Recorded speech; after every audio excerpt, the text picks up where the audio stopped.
cheerleading coach decided to plant cameras and preyed on a kid. Put it up, full mask.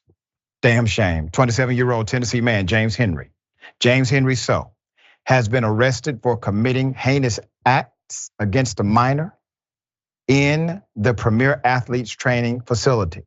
This is the same cheerleading facility that had an incident that in 2021, where a predatory coach placed cameras in the restrooms and changing areas in Premier, mostly utilized by female minors.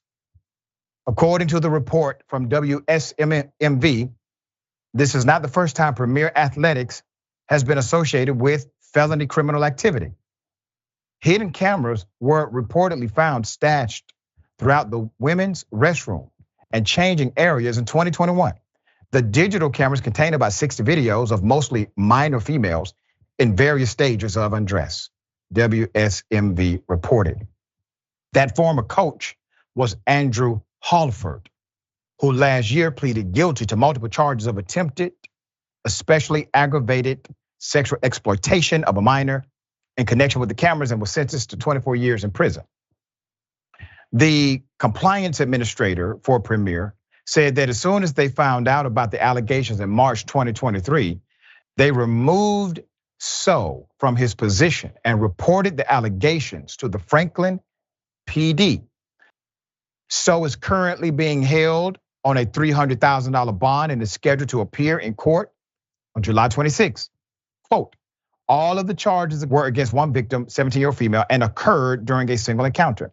It happened inside of Premier Athletics on Gothic Court, FPD said in the release.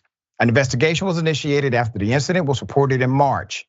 Results from that investigation, including an exhaustive review of evidence in the case, were presented to a Williamson County grand jury. Once they returned to charges, they arrested So last night.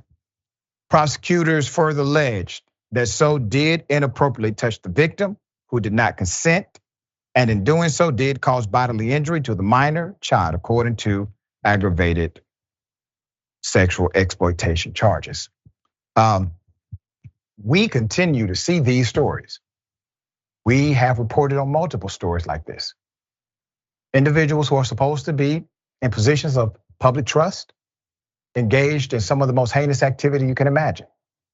We just reported on the story not too long ago where literally police officers were doing the same thing, not only against their female colleagues, but anybody who went inside of that particular changing room. What did the cops do? They blamed the person who already died and said there was an open investigation.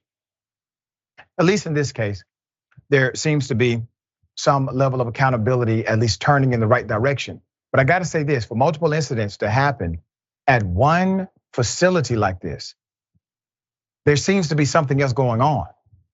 And I think maybe we're at the tip of the iceberg of discovery.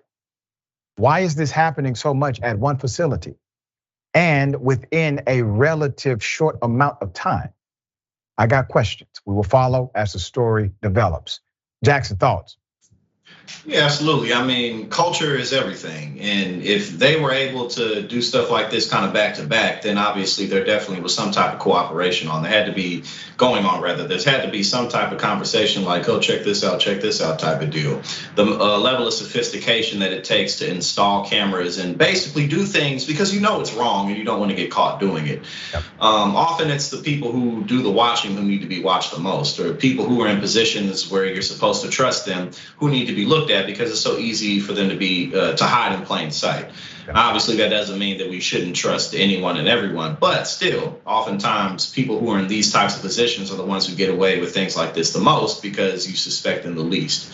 But we got to get people like this out of institutions, and we got to set an example.